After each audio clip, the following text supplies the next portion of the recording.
Me acuerdo que una vez,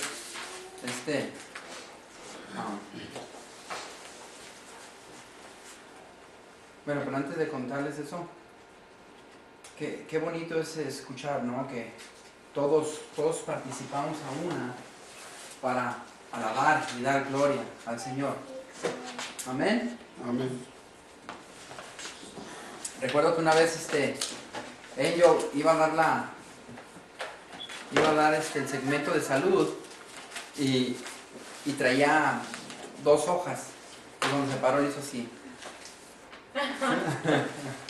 Pues yo les hago así. Y eso.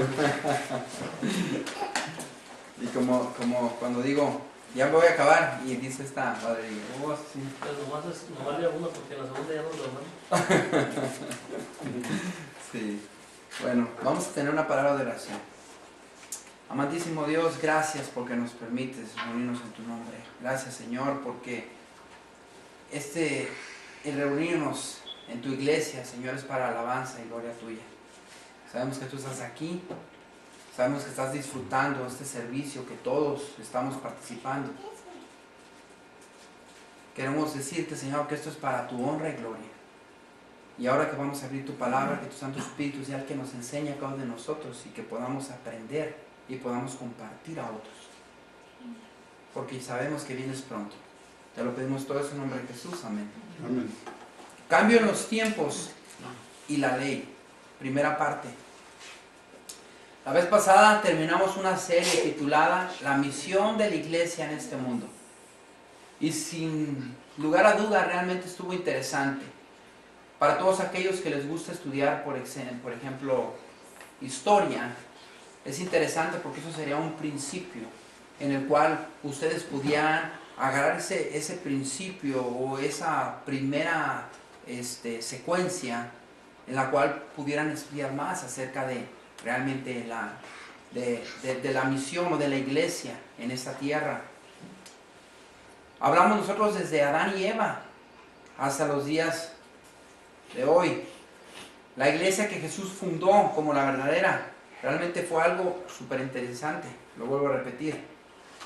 Pero el día de hoy me llama la atención cómo muchos protestantes, cristianos, y cuando me refiero yo a protestantes, me refiero a todos aquellos que salieron de la iglesia dominante de aquel entonces, que es la iglesia católica romana. Por ejemplo, salió Lutero, Wycliffe, John Huss, y Calvino y otros más, en los cuales su nombre protestantes protestaban a la iglesia porque querían convertirla, querían que regresara a sus caminos originales. Muchas personas dicen que la iglesia católica es la primera iglesia. No es cierto. La primera iglesia es la iglesia apostólica. O sea, apostólica digo, no la iglesia que se escucha que es apostólica, no. La iglesia que Dios fundó con los apóstoles. Y de ahí ellos fueron, hicieron grupos pequeños y empezaron a distribuirse por todo el mundo. Después de ahí hicieron iglesias, por ejemplo, en Jerusalén, hicieron iglesias en toda la ribera, o toda la región de donde se tenía que predicar el evangelio. Todo el mundo, inclusive en Roma. En Roma también se fundó otra iglesia. Pero ya estaba profetizado que en toda la iglesia se iba a perjudicar, iba a entrar el mal. Y en una de esas fue la que más se fructificó, fue la iglesia de Roma. Pero no quiere decir que fue la primera. Entonces, a eso me refiero cuando digo protestantes. Y ellos han perdido de vista lo que la Biblia dice acerca del cuerno pequeño. Recuerden que sin profecía el pueblo perece. Si nosotros no tenemos profecía, no nos vamos a saber para dónde vamos. Yo me asombro porque he visto muchas personas que no conocen o no saben de que en estos días va a haber el espíritu de profecía. Y las personas veo yo que no saben para dónde dirigirse, no tienen una brújula para dónde ir. Porque en realidad, de veras, si no tienes tu profecía, si tú no tienes el espíritu de profecía que te guíe, entonces no sabes para dónde vas. Empiezas a inventar cosas fuera de otro mundo. Entonces, muchas veces eso es lo que me he fijado, porque tienen ceguera espiritual, profética. Y eso es lo que hace es que ellos pierden de vista ya quién es el cuerno pequeño y empiezan a ver a todas las iglesias por igual y empiezan a abrazar a las iglesias. Y una de esas es, abrazan una vez más a esa iglesia que ellos consideraban como el cuerno pequeño o como la ramera de Apocalipsis 13, porque ya perdieron de vista, ya se quitaron de donde estaban ellos o donde ellos tenían la vista puesta. Pero el sistema católico, el que yo les había dicho la vez pasada, tuvo su auge de los años 538 a 1798. En ese tiempo tuvo su prominencia, en la cual estaba trabajando con el Estado para convertir a las personas a ese cristianismo que ellos llamaban cristianismo, pero en realidad eso no es ser cristiano, pero cada quien. Pero la palabra de Dios, vean lo que dice en Apocalipsis 13, verso 3. Apocalipsis 13, verso 3, acerca de este sistema. En Apocalipsis 13 dice la palabra de Dios. Dice: y vi una de sus cabezas como herida de muerte, pero su herida mortal fue sanada, y se maravilló toda la tierra en pos de la bestia. Vemos nosotros que la vez pasada ya hemos estudiado y ahorita vamos a repasar un poco. Vemos que de una bestia que sale de muchas aguas, esa bestia le salen 10 cuernos y dice que entre de esos 10 cuernos sale otro cuerno pequeño. Entonces vemos nosotros que esa bestia en 1798 recibió una de sus cabezas una herida mortal, pero va a sanarse y la gente se va a maravillar y va a ir en pos de la bestia. Todo eso está profetizado. Pero si nosotros no entendemos eso, no vamos a saber. Vamos a creer que vamos por el camino correcto. Y eso es lo que nosotros tenemos que ver y investigar y analizar. Así es que hoy veremos la primera parte de este sermón, en el cual trataremos acerca de que de qué es el sistema papal, que pensará cambiar los tiempos en ese aspecto, los tiempos y la ley, pero enfocados en el calendario profético de Dios. Y eso es lo que veamos. Dios tiene un calendario profético para hoy. Y nosotros debemos de ver cuál es ese calendario. Y debemos de ver si lo estamos siguiendo o si nos estamos desviando del calendario profético que Dios ha establecido desde hace mucho tiempo. Y eso es para que nosotros miremos el tiempo en el que estamos viviendo hoy y podamos nosotros sacar conclusiones qué está pasando en estos días. Así es que les pido que pongamos muchísima atención y que podamos nosotros mirar este tipo de cosas. Vamos a ver ahora el calendario profético y para la otra semana les comentaré acerca del cambio que pensó cambiar la ley y que pensó cambiar los tiempos. ¿A qué se refiere con eso? Así es que, ahora sí, como dicen los albañiles, manos a la obra. Vamos al capítulo 7 de Daniel. Capítulo 7 de Daniel.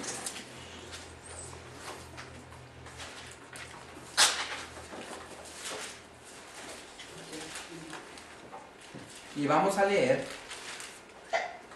¿A cuántos les gusta leer? Pues hoy vamos a leer. Vamos a leer del capítulo 7 del verso 1 al 11. La palabra de Dios dice: amén. En el año de Belsasar, rey de Babilonia, tuvo Daniel un sueño y visiones de su cabeza mientras estaba en su lecho. Luego escribió el sueño y relató lo principal del asunto. Belsasar era el hijo de Nabucodonosor. Daniel dijo: miraba yo en mi visión de noche, y he aquí que los 4 vientos del cielo combatían en el gran mar. Y 4 bestias grandes, diferentes, la una de la otra, subían del mar. La primera, antes de pasar ahí, pongan su dedo ahí, vamos a ver qué significa mar, rápidamente. Vamos a Apocalipsis, pongan su dedo ahí, vamos a regresar, y vean lo que dice que significa mar. Apocalipsis 17.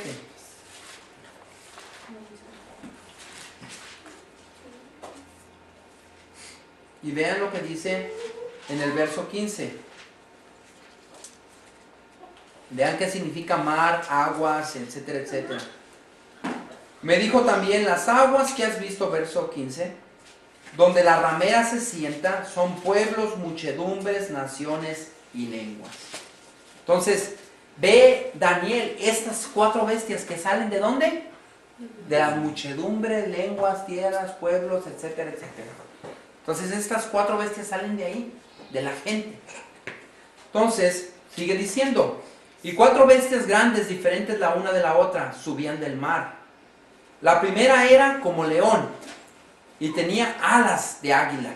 Yo estaba mirando hasta que sus alas fueron arrancadas y fue levantada del suelo y se puso en hiesta sobre los pies a manera de hombre y le fue dado corazón de hombre. Cuando nosotros vemos a Daniel 7, vemos nosotros que es la misma réplica de la visión que Daniel, o del sueño que Nabucodonosor tiene y que Daniel interpreta. Primero lo que vemos es que cuando vemos a Babilonia, Babilonia siempre es representada por un león. Inclusive cuando tú ves, por ejemplo, las arquitecturas que han descubierto, has visto, ven que está un león con alas y está la cabeza de un hombre. ¿Por qué? Porque Babilonia representa el león y Nabucodonosor es nada más y nada menos que ese león. Y es por eso que le ponen la cabeza de hombre y le ponen el cuerpo de un león con alas. Y alas, ¿por qué? Porque es rápido para hacer lo que tiene que hacer. Entonces, se le da se le da alas y dice que se para como un hombre y empieza a caminar. Y luego vean lo que dice en el verso 3, verso 4. La primera era como león, ya lo leímos, verso 5. Y he aquí otra segunda bestia semejante a un oso, la cual se alzaba de un costado más que del otro. ¿Por qué? Aquí está hablando de los medo-persas. ¿Por qué? ¿Por qué se levantaba de un lado o de otro? Porque un grupo de los persas eran más grandes, más fuertes que los medos. Entonces es por eso que el oso se levantaba así. Y después dice que tenía 3 costillas en su boca. ¿Por qué? Porque había derribado a 3 reyes. Pero vean lo que sigue diciendo. Dice, la cual se alzaba de costado más alto que del otro, y tenía en su boca 3 costillas entre los dientes, y le fue dicho así, levántate, devora mucha carne. O sea que este oso iba a devorar y comerse ¿a quién? Al león. Vean lo que sigue diciendo. Después de esto miré, y he aquí otra semejante a un leopardo, con 4 alas de ave. Quiero decirles una cosa. Es más rápido. ¿Qué es más rápido para correr?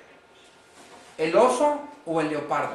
Leopardo. ¿Y qué es más rápido para correr? ¿El leopardo o el león? Leopardo. Ahora imagínense con 4 alas. Iba a volar como una bumblebee. ¿Ah?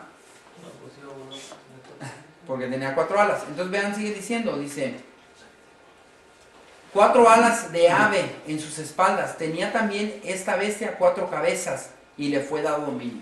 Cuando vemos aquí las 4 cabezas, vemos nosotros que aquí este leopardo es simbolizado nada más y nada menos que Grecia. Y vemos que tiene 4 cabezas. ¿Por qué? Porque eran 4 reyes o 4 generales en los cuales se dividió Grecia. Entonces era muy rápido para hacer las cosas y tenía 4 reyes. Recuérdense que cuando murió Alejandro Magno, en ese momento que murió, no tuvo hijos. Murió de una, ¿cómo se le llama eso? Cuando tomas mucho licor, a ver si me acuerdo ahorita. Pero lo que pasó fue que su sangre se le coaguló de tanto licor y se murió. Entonces, pero lo que hizo fue dividir su reino, lo dividió en 4. Pero eso no lo voy a comentar ahorita. Lo que estoy nomás, vamos viendo ahorita el calendario profético. Entonces vean lo que sigue diciendo, dice, Después de esto miraba yo, después de esto miraba yo en las visiones de la noche, y he aquí la cuarta bestia, espantosa y terrible, y en gran manera fuerte, la cual tenía unos dientes grandes de hierro, devoraba y desmenuzaba, y las obras hollaba con sus pies, y era muy diferente de todas las bestias que miré antes de ella, y tenía 10 cuernos. Y mientras yo contemplaba los cuernos, he aquí que otro cuerno pequeño salía de entre ellos, y delante de él fueron arrancados 3 cuernos de los primeros, y he aquí que este cuerno tenía ojos como de hombre, y una boca que hablaba grandes cosas. Entonces, ¿qué vemos aquí? Que esta bestia, cuando vemos nosotros que Daniel, él describe las otras bestias, pero esta no puede decir qué clase de bestia es. No me dice, es espantosa, horrible, fea. Pero las otras sí dice, es un león, es un oso, es un leopardo, pero esta no sé qué sea, está fea. Y más aparte tiene 10 cuernos, y más aparte de entre los 10 sale otro, y después de que sale otro, tiene ojos y boca y habla. Está asustado Daniel. Vean lo que sigue en el 9. Estuve mirando hasta que fueron puestos tronos y se sentó el anciano de días, cuyo vestido era blanco como la nieve, y el pelo de su cabeza como lana limpia. Su trono llama de fuego, y las ruedas del mismo fuego ardiente. Un río de fuego procedía y salía delante de él. Millares de millares servían, y millones de millones se asistían delante de él. El juez se sentó y los libros fueron abiertos. O sea que después de que reine esa bestia horrible, espantosa, fea, con 10 cuernos, y que de los 10 cuernos, de entre ellos sale uno más, pero no que sale de uno de ellos, sino que están todos así y sale otro. ¿De dónde sale? De la bestia. Entonces, después de ahí dice que va a venir el anciano de días y se va a sentar y va a juzgar. Y después vean lo que sigue diciendo. Yo entonces miraba, y a causa del sonido de las grandes palabras que hablaba el cuerno, miraba hasta que mataron a la bestia, y su cuerpo fue destrozado y entregado para ser quemado en el fuego.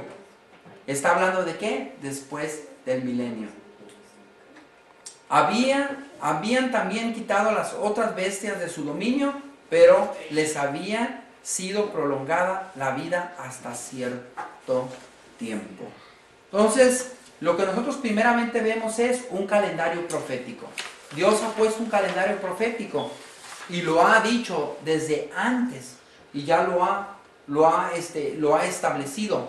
Pero desafortunadamente muchas veces nosotros no queremos entender ese calendario profético, y ese calendario profético en la teología se le llama historicismo.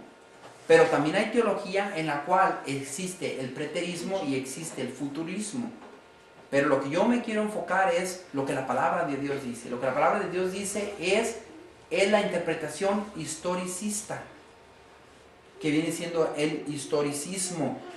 Muchas veces nosotros hemos visto que las personas interpretan la palabra de Dios y la interpretan según lo que ellos están viendo y creen. Por ejemplo, dicen, una bestia roja, China representa con su bandera de color rojo, esa es la bestia.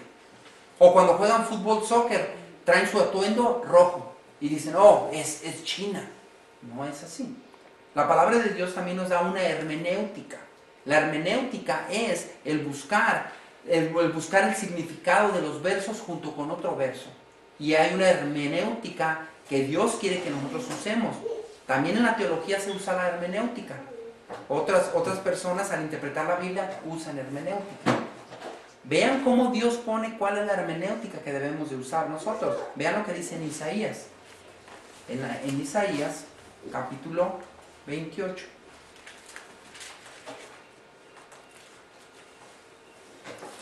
Verso 10. Vean lo que dice. Porque mandamiento tras mandamiento, mandato sobre mandato, renglón tras renglón, línea sobre línea, un poquito allí, otro poquito allá. O sea que lo que Dios está diciendo, mandato tras mandato, un mandato aquí, otro mandato acá, línea aquí, otra línea acá. O sea, en otras cosas está diciendo un verso aquí, otro verso acá. Y después vean lo que dice en el verso 13. La palabra pues de Jehová le será mandamiento tras mandamiento, mandato sobre mandato, renglón tras renglón, línea sobre línea, un poquito allí, otro poquito allá, hasta que vayan y caigan de espaldas y sean quebrantados, enlazados y presos. ¿Por qué? Porque cuando nosotros estudiamos la palabra de Dios y empezamos a estudiar la hermenéutica, que ese término es un término teológico, pero que se usa en la palabra de Dios, estudiamos y vemos cómo los versos resaltan o salen luz de ellos y podemos entender de ellos. Por ejemplo, regresemos a Daniel 7. Daniel 7. Por ejemplo, muchas personas dicen, ¿qué es este león? ¿Qué es este oso? ¿Qué es este leopardo?